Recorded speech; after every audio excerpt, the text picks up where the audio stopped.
Halo, selamat pagi semuanya. Pada video ini saya akan melanjutkan bahasan dari sistem urinari pada bagian yang segmen terakhir. Namun segmen ini bukan merupakan bagian akhir dari sistem urinari ya, tapi merupakan suatu segmen fisiologis terakhir. Namun ada satu lagi bagian untuk keseimbangan asam basa ya. Pada pustaka Martini bisa dilihat bahwa untuk keseimbangan asam basa juga dipisahkan dalam suatu chapter khusus. Hal ini juga akan saya pisahkan pada pertemuan dan bagian yang berbeda dengan sistem urinari. Namun masih ada kaitan dengan sistem urinari. Oke, saya akan melanjutkan fisiologi sistem urinari. Yang lalu kita telah membahas mengenai fungsi dan proses yang terjadi pada tubulus distal. Nah, ini mari kita lanjutkan proses yang terjadi pada tubulus distal dan collecting duct ya. Jadi pada tubulus distal maupun collecting duct terjadi sekresi H+ dan reabsorpsi HCO3-. Sebetulnya proses ini penting dalam pengaturan pH cairan peritubular. Jadi kalau masih ingat bahwa cairan peritubular itu merupakan cairan yang akan juga mengatur pH darah. Oleh karena itu pH pada cairan ini menjadi sangat penting. Komposisi pH pada peritubular itu juga akan mempengaruhi proses sekresi dan reabsorpsi H+ dan HCO3- di tubulus distal dan collecting duct. Apa yang terjadi? Nah, ketika pH di sekitar cairan peritubular itu asam, maka dia akan perlu dibuat menjadi cukup basa ya. Maka akan disesuaikan dengan disekresikannya HCO3- ke cairan peritubular melalui pertukaran dengan H+. Sebaliknya, apabila pH-nya basa, maka ion bikarbonat akan disekresikan ke nah ini. Jadi kebalikannya ya. Jadi kalau misalnya asam, maka dia perlu tambahkan basa ya. Jadi ini yang masuk ke peritubular. Nah, ini akan masuk ke peritubular. Nah, bertukar dengan H+ ya. Bertukar dengan H+ disekresikan ke cairan tubular. Sedangkan jika dia bersifat basa di sini, maka ini H+ akan disekresikan cairan peritubular dan HCO3- akan direabsorpsi ke sini ya untuk H+-nya.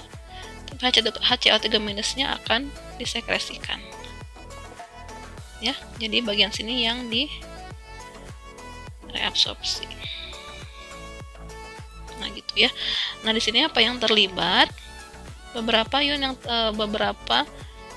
proses yang terlibat adalah merupakan proses transport dari transport exchange, juga ada counter transport serta kebocoran kanal Cl- ya.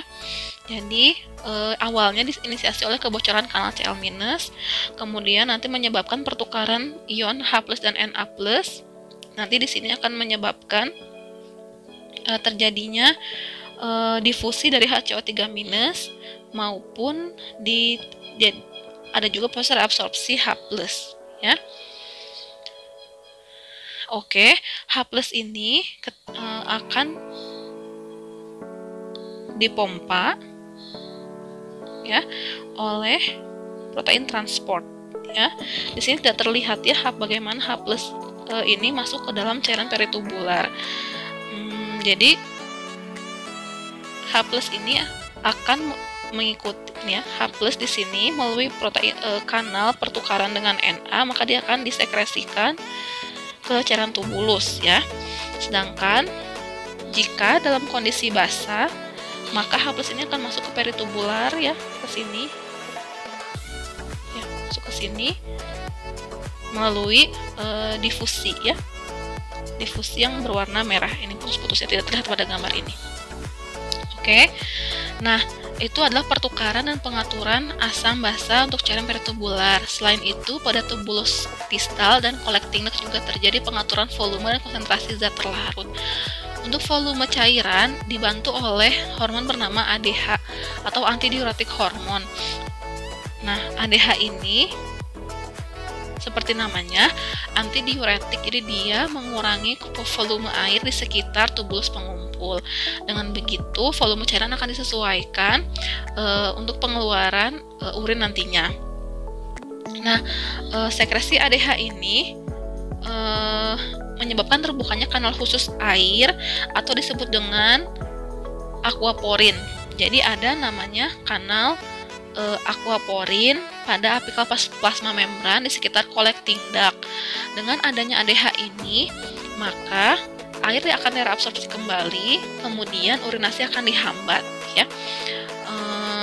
Ini juga yang menyebabkan cairan tubuh kita akan terus dijaga agar tidak terlalu banyak yang dikeluarkan melalui urin.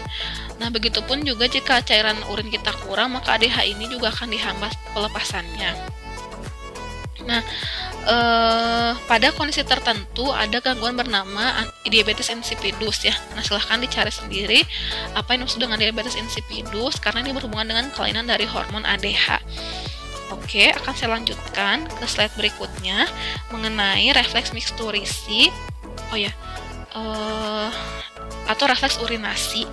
Nah, mohon maaf sebelum kita berlanjut mengenai refleks urinasi, ada satu hal penting lagi yang perlu kalian ketahui tentang proses reabsorpsi di ginjal. Jadi, kalau misalnya diperhatikan atau misalnya logika begitu ya, tubuh kita itu kan akan mereabsorpsi ginjal itu akan mereabsorpsi glukosa dan asam-asam amino di sekitar tubulus, ya. Seharusnya tidak ditemukan glukosa maupun protein di dalam urin. Lalu mengapa ditemukan glukosa maupun asam amino atau protein di dalam urin pada gangguan tertentu, ya? Jadi ternyata ginjal kita itu memiliki maksimum threshold, ya, atau disebut juga renal threshold. Jadi renal threshold ini merupakan suatu ambang maksimum jumlah zat yang bisa diabsorpsi oleh ginjal di tubulus khususnya, ya. Jadi ada kemampuan transport maksimum gitu, ya. Nah, untuk setiap senyawa punya batas maksimum yang berbeda. Untuk glukosa jumlah maksimumnya adalah 180 mg per desiliter. Sedangkan untuk asam amino atau senyawa-senyawa protein adalah 65 mg per desiliter. Nah, tubuh ginjal kita mampu memindahkan sebanyak ini, ya. Dan apabila jumlahnya dalam darah itu melebihi jumlah tersebut, maka akan dikeluarkan dan muncul di dalam urin. Oleh karena itu, pemeriksaan glukosa dalam urin bukan merupakan suatu pemeriksaan diagnosis utama untuk penentuan diabetes mellitus tipe 2. Karena ambang di bawah 180 glukosa dalam darah itu dikatakan sudah diabetes, namun batas dikatakan diabetes itu adalah 126 mg per desiliter, ya. Jadi tidak akan ditemui adanya glukosa dalam urin karena dia masih bisa direabsorpsi kembali ke cairan peritubular lalu ke peredaran darah kembali. Nah, untuk itu apabila setelah ditemukan ada glukosa dalam urin, itu menjadi suatu penanda adanya kerusakan ginjal atau glukosa darah yang sangat tinggi di dalam darah pasien. Nah, itu suatu hal yang penting. Baik, mari kita lanjutkan ke refleks mixturisi atau refleks urinasi. Nah, kita mulai dari tuliskan L1. Jadi ini di sini di gambar ini akan Anda temui kode-kode L1 sampai dengan L4, kemudian C1 sampai dengan C4. L1 itu merupakan suatu local pathway, sedangkan C itu merupakan suatu central pathway. Ini menunjukkan bahwa ada jalur-jalur yang melibatkan organ-organ secara lokal.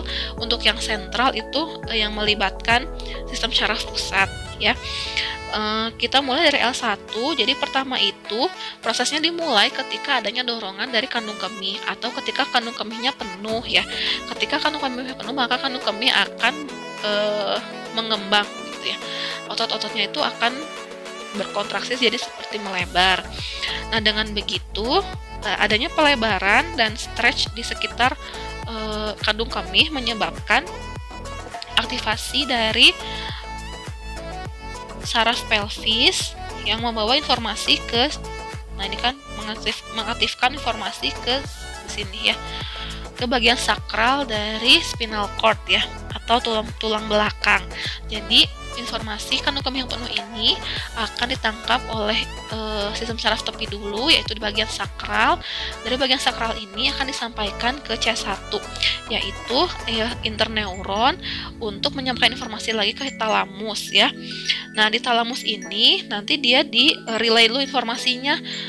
Nah, ketika proses relay ini, mungkin Anda sudah merasakan, aduh saya ingin buang air kecil gitu, tapi belum dilaksanakan, belum eksekusi ke kamar mandi begitu ya. Jadi baru muncul rasa ingin buang air kecil dan merasakan sudah ada trigger ya, wah saya ingin buang air kecil nih begitu.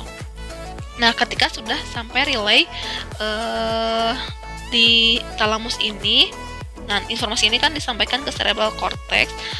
Ketika pada waktu yang tepat, nah misalkan Anda pergi nih ke toilet, baru diaktifasilah proses yang ketiga ini, maka dia akan mengirimkan informasi ke sphincter uretral eksternal untuk membuka.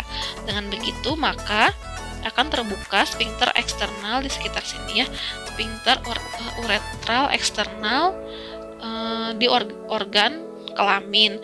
Nah, ini merupakan suatu relaksasi yang dalam sadar atau volunteer. Ini bisa dilihat ya, voluntary relaxation of internal urethral sphincter.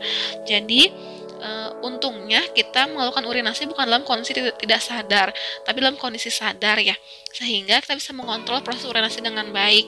Jadi ada informasi yang relay dulu di cerebral cortex, baru nanti disampaikan ke C3 dan C4.